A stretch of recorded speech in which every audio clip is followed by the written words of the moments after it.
66%. Según un estudio longitudinal de Lifeway Research, el 66% de los jóvenes adultos estadounidenses que ocupaban constantemente los bancos de las iglesias protestantes en su adolescencia desaparecen por completo del sistema entre los 18 y los 22 años. Imagina la enorme huella de la megaiglesia estadounidense moderna: vastos auditorios cavernosos, instalaciones juveniles especializadas equipadas con iluminación de nivel de concierto, máquinas de humo y hornos de pizza comerciales.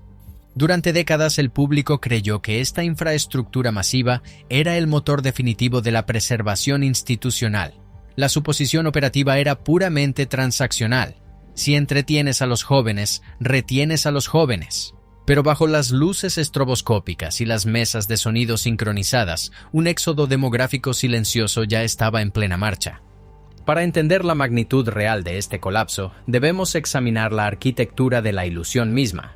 Durante los años 1980, 1990 y principios de los 2000, las instituciones religiosas se enfrentaron a un panorama cultural que se alteraba rápidamente. Estaban perdiendo terreno frente a MTV, los videojuegos y la implacable aceleración del entretenimiento de consumo. Presas del pánico por los cambiantes periodos de atención de toda una demografía, la Iglesia inició un giro estratégico masivo y fuertemente financiado hacia el modelo de atracción. Esto fue la adopción generalizada de principios empresariales corporativos y marketing masivo aplicados a la teología. La fórmula fue diseñada para incentivar el cumplimiento espiritual a través de juegos, retiros y bandas de rock. El éxito se medía estrictamente por la densidad física. Una sala abarrotada se registraba como un triunfo espiritual. La institución rastreaba activamente la presencia física mientras permanecía completamente ciega a la desconexión psicológica. Al mercantilizar la experiencia, la Iglesia entró en una competencia que matemáticamente nunca podría ganar.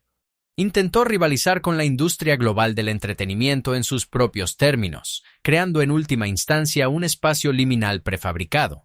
Las masas de adolescentes que se movían por estas instalaciones no estaban siendo ancladas a una tradición histórica. Estaban siendo procesadas a través de un canal de consumo, y los datos demuestran claramente que en el momento en que se detenía el entretenimiento, el público simplemente se marchaba.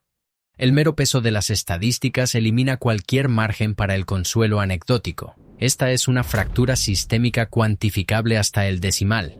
En 2007, Lifeway Research publicó hallazgos que enviaron ondas de choque a través del establecimiento eclesiástico, revelando que el 70% de los jóvenes adultos abandonaron la iglesia durante al menos un año. En 2019, Lifeway actualizó esta investigación encuestando a más de 2.000 jóvenes adultos. La aguja apenas se movió. La tasa de abandono actualizada se sitúa permanentemente en el 66%. La cronología de esta partida es sorprendentemente precisa. Según los datos del censo de este grupo demográfico, el 69% de estos jóvenes asisten regularmente a los 17 años. A los 18 años, el número cae en picado al 58%. A los 19 años, apenas queda el 40%. En el momento exacto en que se disuelve la estructura obligatoria de la educación secundaria, la afiliación religiosa se evapora. Otras importantes organizaciones de investigación sociológica verifican esta misma trayectoria. El Fuller Youth Institute llevó a cabo una iniciativa masiva conocida como el College Transition Project, revelando que entre el 40 y el 50% de los adolescentes que se gradúan de estos programas juveniles altamente financiados no logran mantener su afiliación en la universidad. Las extensas encuestas del Barna Group corroboraron esto, estableciendo que el 59% de los jóvenes adultos con antecedentes cristianos cortan por completo los lazos con la iglesia durante su veintena. Durante años, la institución se aisló con el mito del retorno inevitable. La narrativa reconfortante asumía que estos individuos simplemente se estaban tomando una pausa universitaria antes de regresar para criar a sus propias familias. Los datos demográficos rechazan violentamente esto. Mientras que el 31% de los que abandonaron finalmente regresan como asistentes regulares, un asombroso 39% asiste con poca frecuencia y el 29% nunca regresa en absoluto. Estamos observando la migración permanente de franjas masivas de individuos fuera del sistema. Si esta infraestructura de atracción no logró transferir los principios históricos, ¿qué estaba programando exactamente en las mentes de sus sujetos? En 2005, los sociólogos Christian Smith y Melinda Lundquist Denton publicaron El Estudio Nacional de Juventud y Religión, basado en entrevistas exhaustivas con más de 3.000 adolescentes en 45 estados. Sigue siendo, posiblemente, la investigación más exhaustiva sobre la vida interna de los adolescentes estadounidenses jamás realizada. Smith descubrió una realidad profundamente perturbadora. La gran mayoría de estos adolescentes carecían del vocabulario básico, incluso para articular la fe que supuestamente profesaban. En su lugar, los investigadores identificaron un nuevo sistema de creencias por defecto que había colonizado silenciosamente su psicología, un marco que Smith denominó deísmo terapéutico moralista. Esta es una ideología egoísta y muy diluida, definida por 5 principios básicos. El primero postula que existe un Dios que creó el mundo. El segundo afirma que Dios quiere que las personas sean buenas, amables y justas entre sí. El tercero sostiene que el objetivo central de la vida es ser feliz y sentirse bien con uno mismo. El cuarto sugiere que Dios no necesita estar particularmente involucrado en la vida de una persona, excepto para resolver un problema. Y el quinto afirma que las personas buenas van al cielo cuando mueren. Esto sirve como la autopsia psicológica de la era de los grupos de jóvenes. La institución pretendía construir una lealtad resiliente, pero en su lugar fabricó una indiferencia benigna, porque el entorno estaba diseñado para la comodidad. Reforzó la religión estrictamente como una herramienta para la felicidad personal y la elevación de la autoestima. La deidad de la generación Z y los millennials fue reducida a un mayordomo cósmico del que se esperaba que permaneciera en un segundo plano hasta ser convocado para una crisis. Al despojarse de la profundidad teológica en un intento desesperado por seguir siendo culturalmente relevante, la institución se volvió obsoleta. Si el objetivo principal de la existencia humana es simplemente ser amable y sentirse feliz, una infraestructura religiosa extensa y exigente es completamente innecesaria. Los jóvenes no se rebelaron agresivamente contra el sistema. Simplemente se dieron cuenta de que era irrelevante para la cosmovisión terapéutica que les habían enseñado dentro de sus propias paredes. Dentro de la institución persiste la ilusión de que este éxodo es simplemente un subproducto de la reubicación geográfica en los campus universitarios. Esa es una ficción conveniente.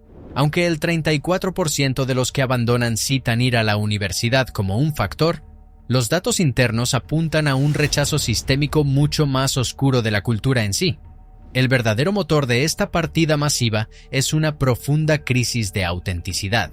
La generación Z y los millennials poseen una sensibilidad aguda, casi algorítmica, a la hipocresía institucional. Según Lifeway Research, el 32% de los jóvenes adultos que abandonaron citaron que los miembros de la iglesia parecían juzgar o ser hipócritas como su razón principal para irse. El 29% informó sentirse fundamentalmente desconectado de las personas en la iglesia, y el 25% se fue debido a desacuerdos sobre cuestiones políticas y sociales. Las encuestas del Barna Group pintan un retrato aún más desolador de este colapso relacional.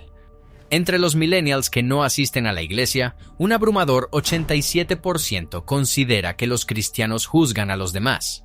El 85% los percibe como hipócritas.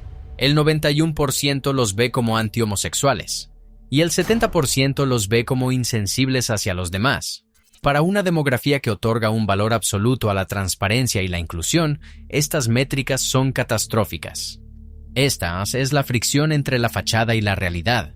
El modelo de atracción prometía comunidad y relevancia, pero entregó juegos de láser tag y fiestas de pizza. Cuando las masas se convirtieron en jóvenes adultos que lidiaban con realidades psicológicas y sociales complejas, encontraron que la institución estaba completamente vacía.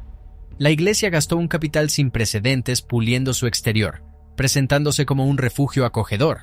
Pero los datos demográficos demuestran que el producto interno fue percibido como hostil y poco auténtico. Cuando el 66% de los millennials encuestados están de acuerdo en que los feligreses estadounidenses son hipócritas, el sistema ya no está sufriendo un problema de relaciones públicas, está sufriendo un fallo fundamental de integridad estructural. retrocedieron activamente de un entorno que consideraban tóxico. Ahora estamos presenciando el interés compuesto de este error estratégico. El fracaso en retener a los millennials se ha acelerado hasta convertirse en un colapso demográfico a gran escala con la generación Z. Los datos de la primera línea de la investigación sociológica indican que la base de la identidad religiosa estadounidense está cambiando más rápido de lo que las instituciones siquiera pueden rastrear. El Barna Group clasifica oficialmente a la generación Z como la primera generación verdaderamente poscristiana en la historia de los Estados Unidos. El concepto de una base religiosa cultural compartida ha sido completamente borrado. Actualmente, el porcentaje de adolescentes de la generación Z que se identifican como ateos es el doble que el de la población adulta en general, situándose en el 13% en comparación con la base adulta del 6%. Además, el 14% de estos adolescentes se clasifican explícitamente como ninguna de las anteriores, negando cualquier alineación ideológica con cualquier marco religioso establecido. Pero la estadística más discordante, la métrica que señala una alteración permanente e irreversible del panorama institucional, es la desafiliación sin precedentes de las mujeres jóvenes. Históricamente, las mujeres siempre han sido el grupo demográfico más religioso, formando la fiable columna vertebral no remunerada de la infraestructura de la Iglesia. Esa realidad está oficialmente muerta. Según un estudio de 2023 publicado por Barna, ha surgido una enorme brecha de género. El 38% de las mujeres de la generación Z entre los 18 y los 24 años se identifican ahora como no afiliadas a ninguna religión. Esto se sitúa notablemente más alto que sus homólogos masculinos, que reportan una tasa de desafiliación del 32%. En cada práctica espiritual medida, estas mujeres jóvenes adultas muestran los niveles más bajos absolutos de participación. Solo el 30% informa haber asistido a un servicio de adoración en la última semana. Este es un indicador principal catastrófico. Cuando el grupo demográfico que históricamente sostiene la continuidad generacional de una institución comienza a salir a una tasa de casi el 40%, la integridad estructural de todo el sistema se ve críticamente comprometida. Las estadísticas no mienten. La enorme apuesta por el entretenimiento, los intentos desesperados de imitar la cultura de consumo, la creación de entornos de atracción altamente curados, todo culminó en una catastrófica ruptura de la continuidad generacional. La Iglesia construyó una enorme y reluciente infraestructura diseñada para atraer multitudes, pero descuidó los mecanismos necesarios para forjar una sustancia duradera. Ahora, los edificios permanecen, los auditorios siguen siendo inmensos, las pantallas siguen brillando, pero la demografía está cambiando como arena bajo los cimientos. A medida que se desvanecen los últimos restos de la ilusión de atracción, nos quedamos mirando arquitecturas vacías y tasas de retención en caída libre. Toda una generación fue procesada a través de un canal de consumo. Se le ofreció una imitación superficial de significado y la reconocieron exactamente por lo que era. ¿Qué le pasa a un imperio de edificios vacíos cuando el enorme público sin rostro para el que fue construido se da cuenta de que ya no necesita el espectáculo?